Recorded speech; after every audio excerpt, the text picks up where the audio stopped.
Primeira carta aos Coríntios, capítulo 12. Os dons do Espírito Santo. Meus irmãos, quero que vocês saibam a verdade a respeito dos dons que o Espírito Santo dá.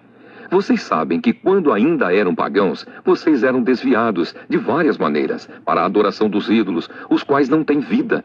Por isso precisam compreender que ninguém que diz que Jesus seja maldito pode estar falando pelo poder do Espírito de Deus. E que ninguém pode dizer Jesus é Senhor a não ser que seja guiado pelo Espírito Santo. Existem tipos diferentes de dons espirituais, mas é um só e o mesmo Espírito quem dá esses dons. Existem maneiras diferentes de servir, mas o Senhor que servimos é o mesmo.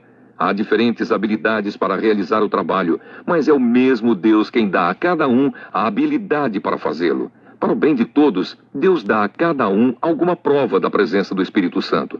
Para uma pessoa, o Espírito dá a mensagem de sabedoria, e para a outra, o mesmo Espírito dá a mensagem de conhecimento. Para uma pessoa, o mesmo Espírito dá fé, e para a outra, dá o poder de curar. Uma pessoa recebe do Espírito poder para fazer milagres, e outra recebe o dom de anunciar a mensagem de Deus. Ainda outra pessoa recebe a capacidade para saber a diferença entre os dons que vêm do Espírito e os que não vêm dele. Para uma pessoa, o Espírito dá a capacidade de falar em línguas estranhas, e para outra, ele dá a capacidade de interpretar o que essas línguas querem dizer. Porém, é um só e o mesmo Espírito quem faz tudo isso. Ele dá um dom diferente para cada pessoa, conforme ele quer. Um corpo e muitas partes. Cristo é como um corpo, o qual tem muitas partes, e todas as partes, mesmo sendo muitas, formam um só corpo. Assim também todos nós, judeus e não judeus, escravos e livres, fomos batizados pelo mesmo Espírito para formar um só corpo. E a todos nós foi dado de beber do mesmo Espírito. Pois o corpo não é feito de uma só parte, mas de muitas. Se o pé disser, já que não sou mão, não sou do corpo, nem por isso deixa de ser do corpo. Se o ouvido disser, já que não sou olho, não sou do corpo, nem por isso deixa de ser do corpo. Se o corpo todo fosse olho, como poderíamos ouvir? E se o corpo todo fosse ouvido, como poderíamos cheirar? Assim Deus colocou cada parte diferente do corpo, conforme Ele quis. Se o corpo todo fosse uma parte só, não existiria corpo. De fato, existem muitas partes, mas um só corpo. Portanto, o olho não pode dizer para a mão, eu não preciso de você. E a cabeça não pode dizer para os pés, não preciso de vocês.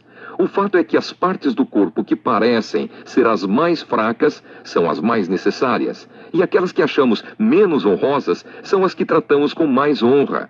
E as partes que parecem ser feias recebem um cuidado especial que as outras mais bonitas não precisam. Foi assim que Deus fez o corpo, dando mais honra às partes menos honrosas. Desse modo não existe divisão no corpo, mas todas as suas partes têm o mesmo interesse umas pelas outras. Se uma parte do corpo sofre, todas as outras sofrem com ela. Se uma é elogiada, todas as outras se alegram com ela. Pois bem, vocês são o corpo de Cristo, e cada um é uma parte desse corpo. Na igreja, Deus pôs tudo no lugar certo. Em primeiro lugar, os apóstolos. Em segundo, os profetas. E em terceiro, os mestres. Em seguida, pôs os que fazem milagres. Depois, os que têm o dom de curar, ou de ajudar, ou de liderar, ou de falar em línguas estranhas. Nem todos são apóstolos ou profetas ou mestres. Nem todos têm o dom de fazer milagres, nem de curar doenças, nem de falar em línguas estranhas, nem de explicar o que essas línguas querem dizer. Por isso, se esforcem para ter os melhores dons. Porém, eu vou mostrar a vocês o caminho que é o melhor de todos. Resumindo e explicando. Na efervescência carismática dos coríntios existem traços pagãos. Estes se reúnem para cultivar o espetacular e o fascínio pelo sobrenatural impregnado de mística pagã. Isso acaba tornando-se verdadeiro ópio. Paulo adverte, nem todas as manifestações de entusiasmo religioso provêm de Deus. Na mística cristã, o primeiro critério para discernir os verdadeiros dons do Espírito é reconhecer Jesus como Senhor. A Trindade é a base sobre a qual a comunidade se constrói. Nesta, toda ação provém do Pai, todo serviço provém de Jesus e todos os dons, igual carismas, provém do Espírito. Cada pessoa na comunidade recebe um dom, ou melhor, é um dom para o bem de todos. Por isso, cada um, sendo o que é e fazendo o que pode, age para o bem da comunidade, colocando-se a serviço de todos como dom gratuito. Desse modo, cada um e todos se tornam testemunho e sacramento da ação, serviço e dom do Pai, do Filho e do Espírito Santo. Paulo enumera apenas os carismas de direção e ensino. A lista não é completa, pois cada pessoa é um carisma para a comunidade toda. A imagem do corpo é usada para falar da unidade, diversidade e solidariedade que caracterizam a comunidade cristã.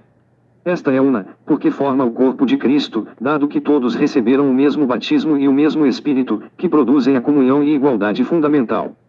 Contudo, as pessoas são diferentes entre si, cada uma com sua originalidade contribui, de maneira indispensável, para a construção e crescimento de todos, portanto, não há lugar para complexos de superioridade ou inferioridade. O cimento da vida comunitária é a solidariedade, que faz todos voltar-se para cada um, principalmente para os mais fracos e necessitados, partilhando os sofrimentos e alegrias.